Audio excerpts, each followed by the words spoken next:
Dans le précédent épisode, on s'est quitté à notre retour des BMW Motorrad Days, juste avant l'arrivée de la pluie. Si tu te souviens, ça s'est très vite dégagé, mais la nuit a été mouvementée côté météo, et ça n'a pas raté. On quitte l'Hermos sous la pluie. Espérons que ça s'améliore, car nous avons des mets de choix au menu aujourd'hui, avec le Biker Point et le Grossglockner. Alors que certains sont déjà sur le chemin du retour, nous, on continue notre road trip, et ce n'est pas cette pluie qui va gâcher notre plaisir. Notre étape fait aujourd'hui 347 km. Une étape un petit peu longue, avec pas mal de relief, mais qui devrait nous laisser le temps d'apprécier les paysages. Après être repassé par Garmisch, puis Walgo, nous empruntons une petite route privée, donc à péage, pour longer le lac de Wachimsi.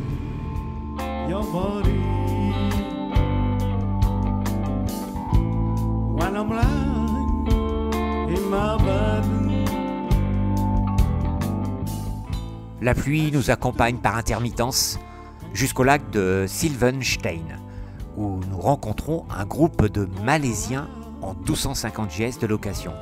Oui, des Malaisiens de Malaisie. Par la suite, le temps s'améliore doucement mais sûrement, et les vêtements de pluie peuvent réintégrer les sacoches. Tu fais touriste américain avec ta casquette et tes lunettes. Ouais. Tu crois? Et on va voir ce que ça donne. Bon, non, je trouve pas, moi. À voir peut-être, ouais. Attends, je vais faire la Didier, tu sais, la Didier. Yo! Ouais, là, je suis Didier, là. Hey, man. Ouais, Yo! What the fuck, man? La route étant sèche, nous en profitons pour échanger de moto. Malgré le copieux petit déjeuner de ce matin, certains estomacs se manifestent. Une petite collation s'impose. Là, on est sur le produit local. Hein, Ouais, donc, c'est essentiellement de la pomme. Hein. tout à fait. Ça fait pas de mal. Je la mange pas. Hein. Je ne mange que les fruits.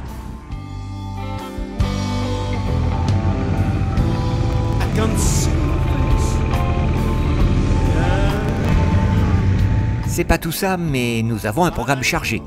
Et le beau temps retrouvé nous laisse espérer pouvoir profiter des splendides panoramas qui nous attendent. Let's go pour le col de Gerlos et les cascades de Krim.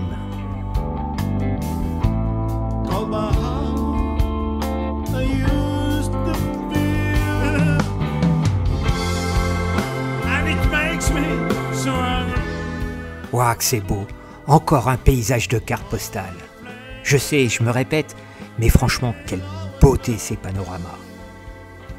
Petite vérif sur les GPS, il nous reste encore un peu plus de 100 km, avec le col du Grossglockner, qui est le plus haut col routier des Alpes en Autriche, avec ses 2505 mètres, et que je classerai dans le top 10 des road trip moto. Eric n'a pas résisté trop longtemps à cette route. Il est parti faire mumus devant. Du coup, je me lâche aussi et je pars le rejoindre. Ce qui a pour conséquence d'entraîner le reste du groupe.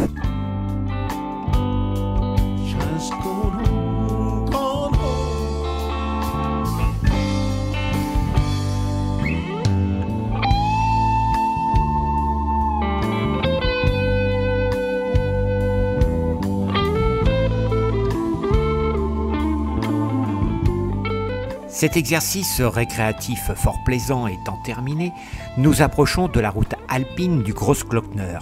Mais le ciel est en train de se charger. Et ça ne rate pas, il se met à pleuvoir. L'année dernière, lorsque nous y sommes passés, il faisait 3 degrés et il tombait des cordes.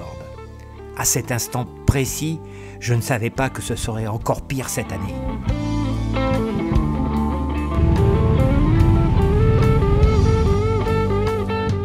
Il est fréquent de rencontrer dans cette région et à cette saison des véhicules agricoles d'époque, tous rénovés, bravant parfois les éléments dans les cols mythiques à une vitesse maximum de 20 km/h.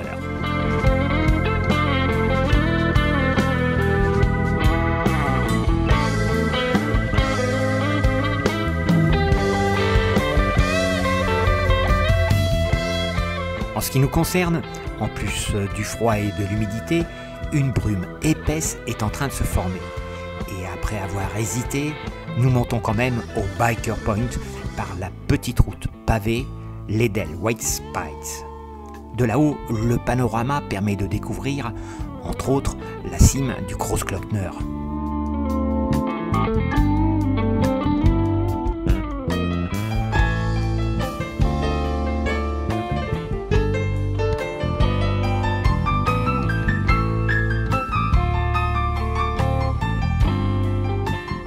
Eric a juste le temps de prendre une photo et la brume que nous avions vue se constituer en altitude nous submerge.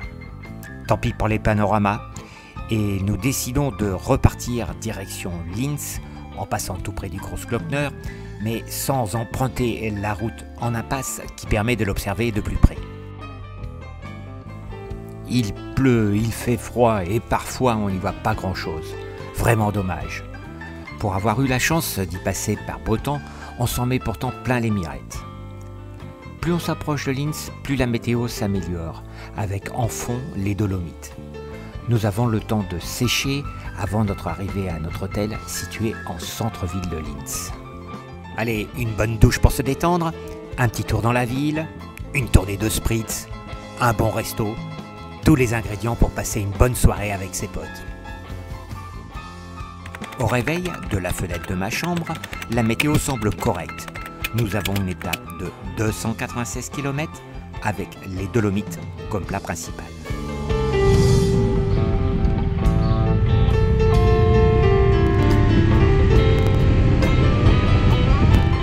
Quelques kilomètres à la sortie de Linz, on quitte la route principale pour emprunter la L3241.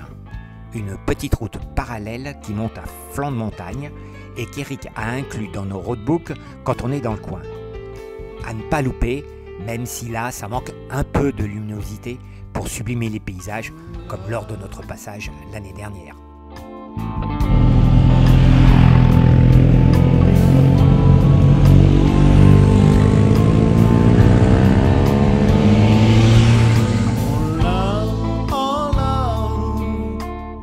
Notre petite route finit par déboucher sur l'axe principal et peu de temps après, nous quittons l'Autriche pour l'Italie où un peu de soleil nous attend.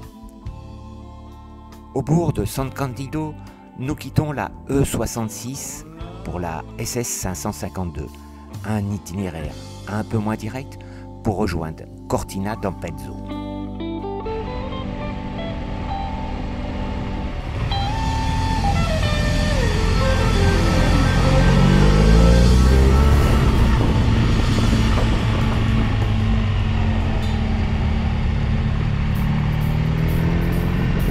Mais les gars, nous sommes en Italie, il serait peut-être temps de se faire une pause cappuccino.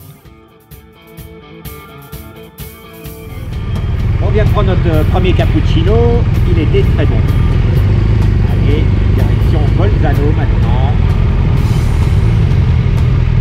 Et c'est parti mon petit.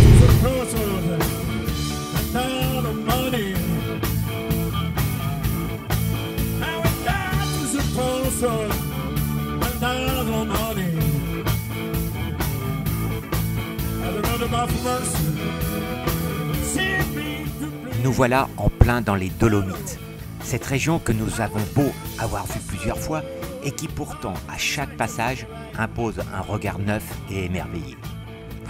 Eric avait ciblé un passage à Cortina d'Ampezzo à l'heure du déjeuner et pile poil dans le timing, nous trouvons un petit resto à l'entrée de la ville. Copieux hamburger et apple strudel revisité qui me laissera dubitatif et on repart.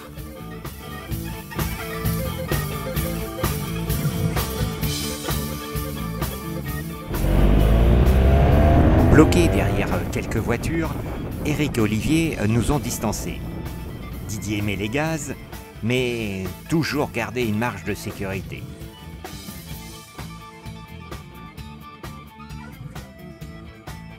Bref, notre petit groupe se reforme et le soleil daigne se montrer pour notre plus grande satisfaction.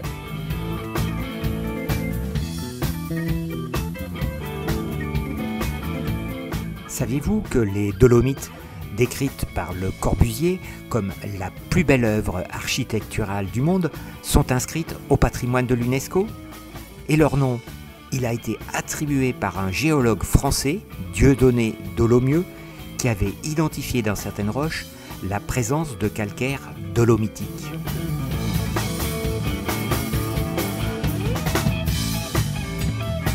Petite pause au snack bar de l'hôtel du Col de Sella, qui offre un parking biker par marque de moto et qui est globalement bien respecté.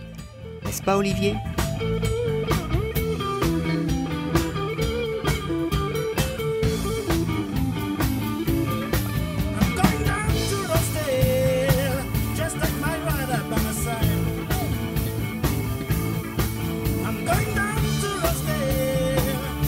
Après cette pause, nous passons sur l'autre versant, en direction de Canazei.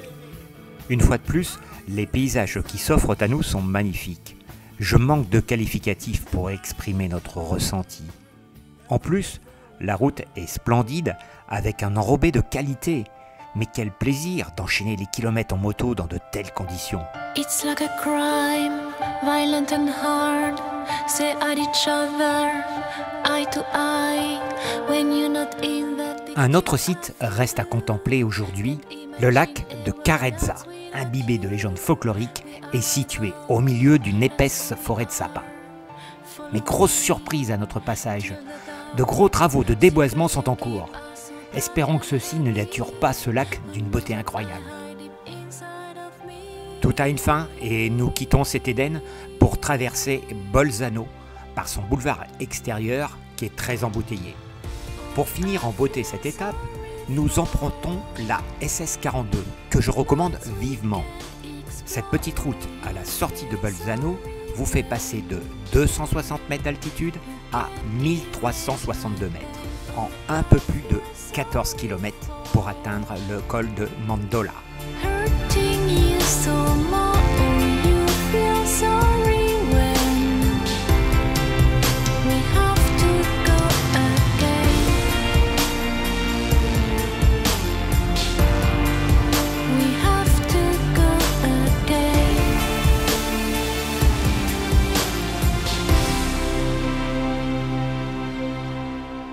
Never complain, never explain. We are the same in all we do. I see the light and the strength within you, where the others just see darkness in you. Bring us back to life. Despair we share, hope we breathe. You read between lines like no one can do. You know me by heart, so I can feel you.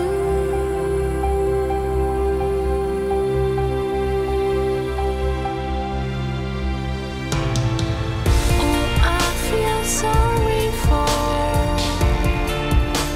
nights we can explore. You feel sorry when you can't erase my pain. Oh, I feel sorry for hurting you so more. Oh, you feel sorry when we have to go again. Alors, quand je te disais que je recommandais cette route, c'était pas une fake news. D'autant plus qu'en haut, la vue sur la chaîne des Dolomites vaut vraiment le détour.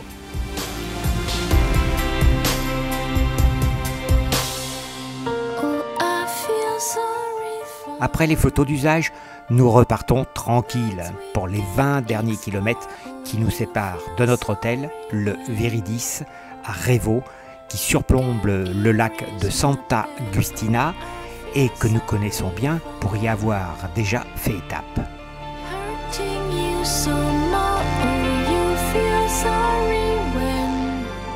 À découvrir dans le prochain épisode l'incontournable Stelvio, où Eric nous a fait un exercice de style des plus périlleux, mais aussi le col de Majola, le lac de Côme, le lac de Garde ou plus précisément le musée Moto Guzzi. Il y aura aussi un petit passage en Suisse par le Simplon et une étape à Grindelwald et enfin le retour par le Jura. Si tu as aimé cette vidéo, tu connais, un petit pouce levé, ça fait toujours plaisir. Et abonne-toi à la chaîne pour pour ne pas rater la suite de nos aventures. À bientôt les amis.